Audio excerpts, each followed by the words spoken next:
What's up guys and girls, and welcome back to my channel.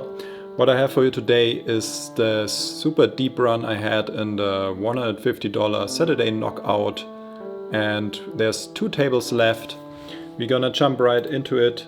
So we are 17 players, already having a min cash of $600, and as you can see the next bump will be almost $200. I will only focus on the interesting hands, so we're gonna skip a lot of folding and stuff, so you get the most out of this video. Yeah, opening here under the gun, it's still slightly loose, especially with the big stack in the big blind, so I wouldn't even mind a fold here. When Barry just flat calls, I'm giving him a very strong range, possibly pocket 9s, pocket 8s, some strong ace-x also, ace-jack, ace-10. And I didn't go for the c-bet here, which in hindsight I think is a mistake. I was afraid we're getting raised by big blind because this also hits his range. He has some 2 pairs, some pairs with straight draws and stuff, but still we are open-ended and have decent fold equity, and like the line I took here, I'm not a big fan. What am I wrapping, and especially what is Barry wrapping? Let's just think about it. If he calls the turn, he either has the flush draw or the ace or both. And as we can see, he had a perfect blocker hand. And yeah, I think I punted here. I should just give up the turn, I guess. I mean, I can bring in a small c-bet on the turn, that's correct, but the river jam is just punting. Yeah, but it happens. Picking up pocket kings here, obviously very nice.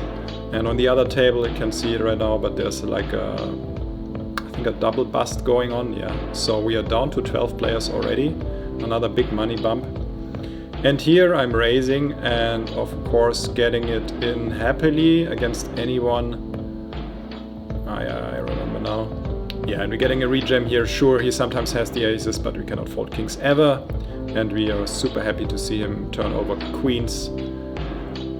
Yeah, and we hold, picking up another $400 bounty and securing a massive stack now. We are back kind of pretty well after the small punt before.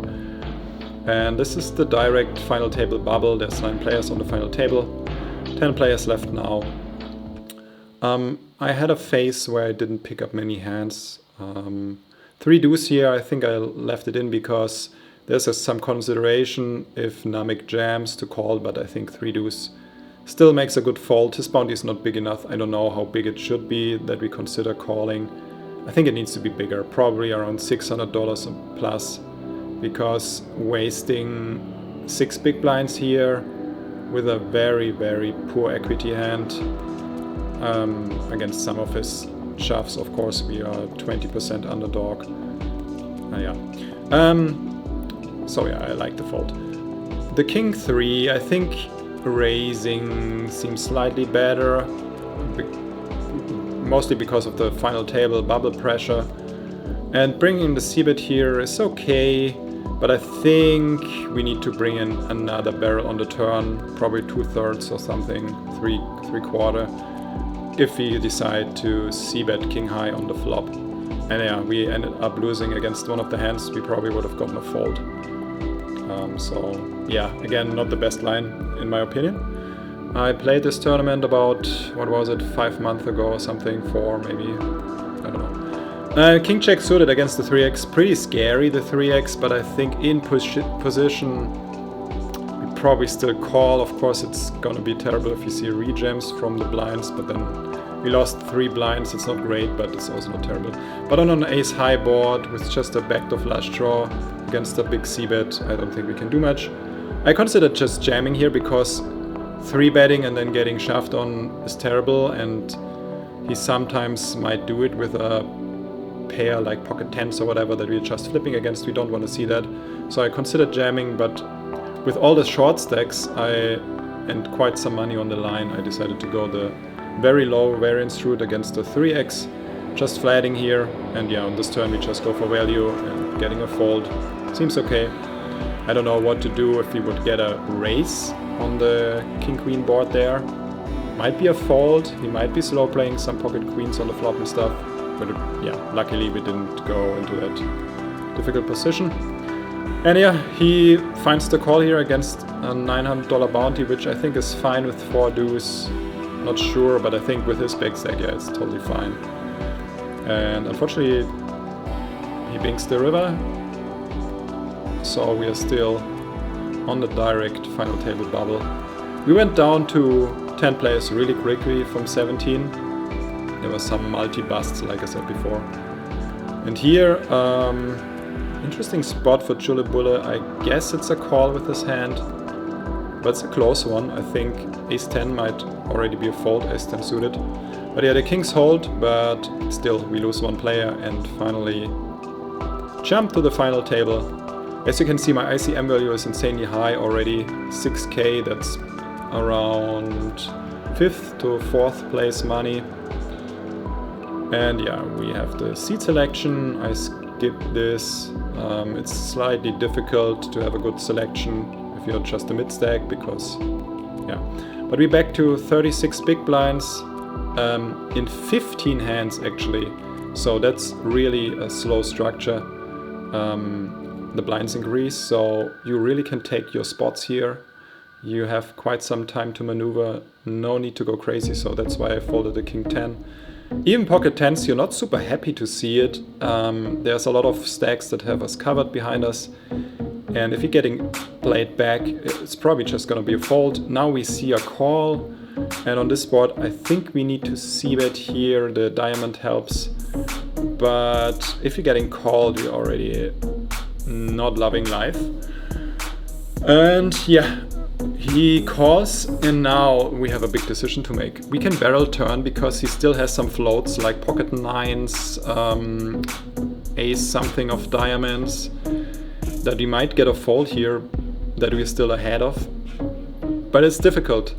And yeah, I really thought he has quite some flush draws still and some under pairs. So that's why I flicked in another call for a half pot bet on the turn, but I'm not sure. Let me know in the comments. Maybe that's already a fold. And yeah, when he turns over jacks, that totally makes sense. I guess every once in a while he might even do the same thing with pocket queens. I think he played it very well.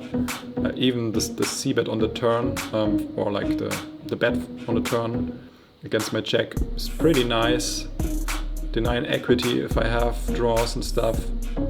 It's a thin value bet. It worked perfectly against my line. I'm guessing I also played it slightly face up. Anyway, king 4 here, I think it's a fold, because if you see under the gun open and then Julep Bulle calling, their ranges are crushing my hand. Like even if I would hit a king with the king 4 here, there's so many better king x hands in the range. So I think we are losing money by the call, even though we're getting a fantastic price, obviously.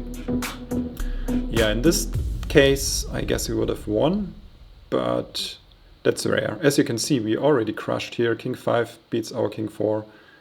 Sure, the kicker's not that strong, but you get what I mean. I think even him calling king 5 there on the button is slightly a mistake.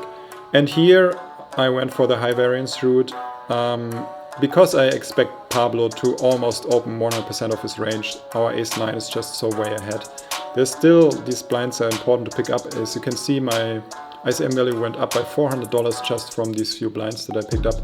Sure, there's one stack that's shorter than ours, Andrei Litvinov stack, but we cannot totally knit it up, and I think this is a good spot, even though ICM implications are pretty high. This was an interesting hand. He tanked like for 2 or 3 minutes, V-Butt, like deciding to call or not. Let me know in the comments what you think he might have had. Really weird spot, tanking 3 minutes. I'm guessing some weak 2 pair. Maybe ace-king, but I think ace-king finds a fold even more quickly. Maybe an ace-x hand with a flush draw. Yeah. We finally have an all-in, and there's a good chance the ace-queen hand would bust, but unfortunately he just doubles up, so we again don't make money bump, which is quite unfortunate, kind of running cold here. 8-6 suited, yeah, far away from the final table, like early in the tournament. Sometimes he might flat here, but even against under the gun I think this is just a losing call most of the time, so on the final table definitely folding. King 9 off here. It was interesting because I thought if Pablo's gonna raise, I'm sometimes gonna rejam. I'm not sure if that's the correct play or if I should just flat call. But yeah, we're getting a walk, which is fantastic. Queen 9, not much to do here. Oh yeah, this was an interesting hand. Big blind defense against early position. And of course this board favors big blind a lot here. Some 2 pairs, some straights, some pairs with draws, like flush draws, like 8-7 of club of spades here. He faces a small re-raise, which is super weird. Let me know what you think about this play. And yeah, our mega rack in the big blind finds the jam. And he just has an open-ender and gets snapped by aces. Aces hold, again, unfortunately, because we want to ladder up. However, I think the aces played it well, I guess. If he knows that H. Anastasov is gonna make a lot of strong semi-bluff plays. His aces are still a big favorite, so I like the call. Still a tough spot. Anyway, I decided to go for the light 3-bet here. I think it's a very good spot. Stack sizes are very small. We have been very passive. I'm not sure if I even played one hand. Oh yeah, I played the pocket tens, but that's it. So I was pretty passive so far, so I'm guessing I'm getting a lot of credit. Ace 9 is a terrible hand, but it makes for some good blockers. I'm going for the very small 3-bet. Gave us a lot of credit. I think pocket 6s here against early positions, just a fold. Very easy fold. I think it's getting closer if you have pocket 9s, pocket 10s, but still it's not an easy play. I think sometimes you can even fold pocket 10s, I'm guessing. Let me know what's your weakest calling hand against early position big stack opening in the spot. Yeah, and now we're getting a ton of action here. V-but again in a difficult spot as it seems. He's been there quite a few times already. And did he call or did he let it go? I don't know. Yeah, he tanked for a while and let it go. Guessing something like pocket 9s, pocket 10s, pocket jacks. Yeah, and big blind's rejamming range really is strong. Sure, he has a good spot, but I doubt it's gonna be a bluff often. Especially against the 8 big blind re-raise, which is very strong from V-but usually. And here we have an all-in crazy cooler for 5-3 of hearts, I would say. Very unlucky for him, but very lucky for us, getting a $600 bump. Check 10 suited here. Probably a playable hand, yes. I think we need to open it.